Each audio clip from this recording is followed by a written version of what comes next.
మరి మీరు అందరు కూడా ఈ ప్రోగ్రామ్స్ అన్నీ మీ ఇళ్ళల్లో వేస్ట్ మేనేజ్మెంట్ కూడా చాలా ఇంపార్టెంట్ అన్న ప్లాస్టిక్ది తను చెప్పింది ఆ పాప. టన్నులు ఎవ్రీడే మనకు ప్రొడ్యూస్ అయితేనే ఉన్నాయి ఫ్యాక్టరీల నుంచి. ఆ ప్లాస్టిక్ని మనం అరికట్టలేకపోతున్నాం.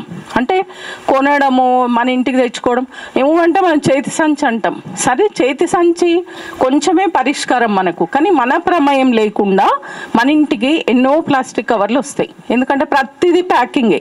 నువ్వు షాప్కి వెళ్ళినావంటే ఒక 10, 20, 50 కవర్లు మన ప్రమేయం ఉండదు. అది చేతి సంచి తీసుకోవచ్చు, అందులో కొన్నే తెచ్చుకోగలుగుతాం.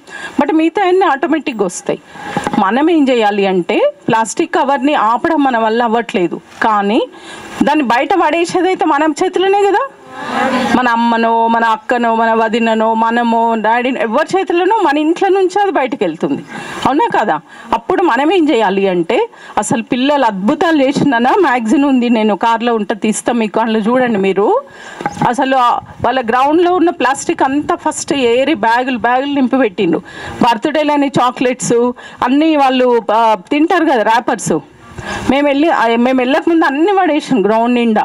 మేము వెళ్ళి ఇట్లా కలెక్ట్ చేద్దామని ఏర్పిస్తే 10-15 మినిట్స్లో అసలు బస్తాలు నిండిపోయినాయి గ్రౌండ్లో ఉన్న ప్లాస్టిక్ తోటి. ఏరిండ్రు. అప్పటి నుంచి పిల్లలు వేయట్లేదు కింద. అంటే జస్ట్ ఒక్క పనితోటి వాళ్ళకు కాన్షియస్ డెవలప్ అయింది. వాళ్ళు ఏం చేస్తుండ్రు, ఆ ప్లాస్టిక్ ఏదైనా ఉంటే తీసుకుపోయి ఆ బ్యాగ్లోనే పెడుతుండ్రు. సో దాన్ని మనం రీసైకిల్కి పంపిస్తే మనకి ఇంకేదైనా ఒక ఐటమ్ వస్తుంది. సో మళ్ళీ భూమికి అయితే ఖరాబ్ కాలే కదా, వాడినము మళ్ళీ దాన్ని రీసైకిల్ పంపినాము, అదొక ఐటెం తయారైంది, మళ్ళీ వాడతాం, మళ్ళీ పంపుతాం. కానీ భూమిలోకైతే ఓనిస్తలేము కదా. ఇది మనం చేయాలి. ఇప్పుడు ప్లాస్టిక్ తేవడం మనం ఆపలేకపోతున్నాం, కానీ బయటికి పంపడం మాత్రం ఆపగలుగుతాం.